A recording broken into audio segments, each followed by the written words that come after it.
Warning, this movie is pretty graphic, so if you can't handle overly grotesque monsters, like I'm about to show a picture, ready? Okay, three, two, one. This, then you should leave.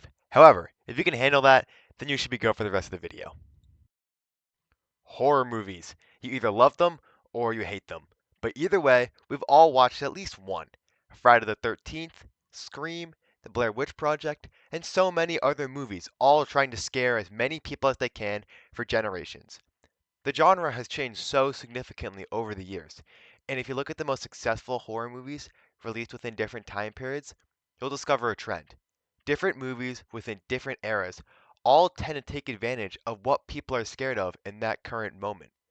Texas Chainsaw Massacre and Scream both used the middle class lifestyle of the 1970s to create a feel that someone like Ghostface could just show up in your own neighborhood. Wreck and Paranormal Activity both used the new home surveillance of the early 2000s and a found footage look to create a more realistic scare.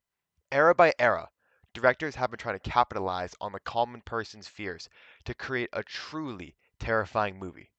However, what happens when a movie is released just past its era? Alright, so here's the thing. Released in 1982, and we're gonna pretend like the 2011 version doesn't exist, it's a truly terrifying movie.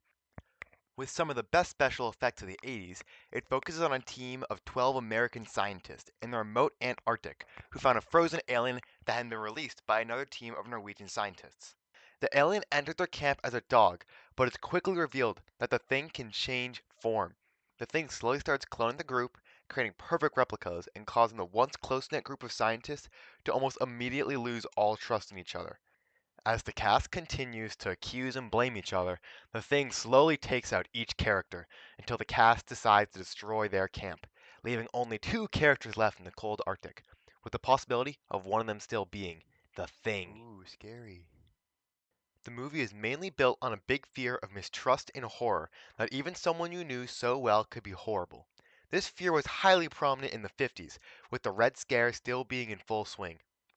In case you don't know, the Red Scare was when the American population was absolutely horrified by left side ideologies, mainly communism and socialism.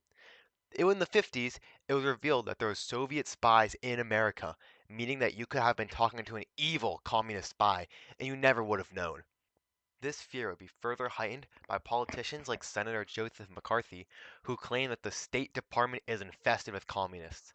He would also claim to have a list of 205 people within the American government that are communist. He would start going on a rampage, attempting to expose Soviet spies in the government, in the media, and even just normal people. McCarthy would make baseless accusations countless of times, with many of the people he interrogated having no real evidence against them.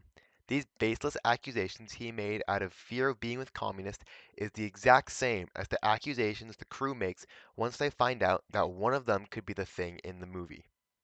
The 1950s was when the Red Scare was really at its peak, but you might also notice that the Thing wasn't released until the 1980s.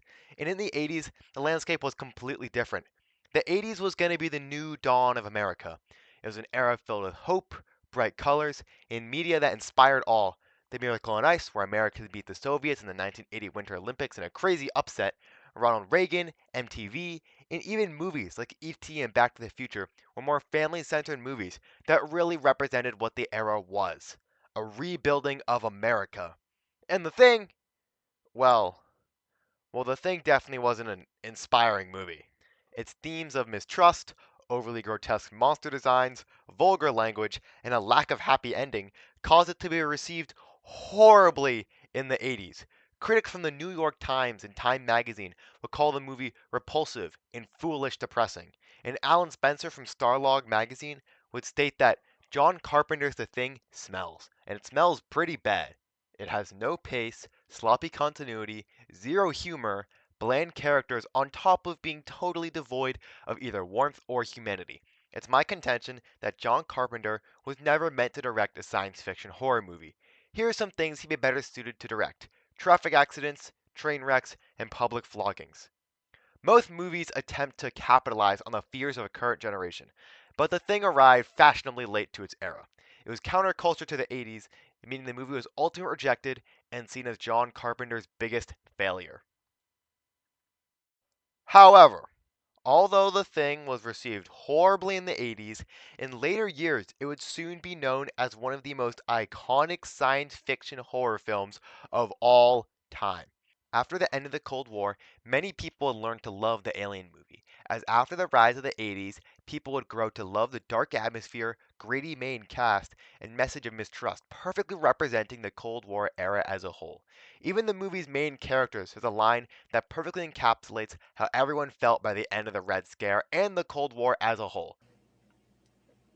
Nobody, nobody trusts anybody now. We're all very tired.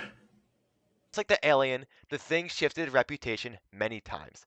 As a movie released in the wrong period, it would go from a movie hated for its counterculture messaging, gory visuals, to a movie beloved by many for those exact reasons.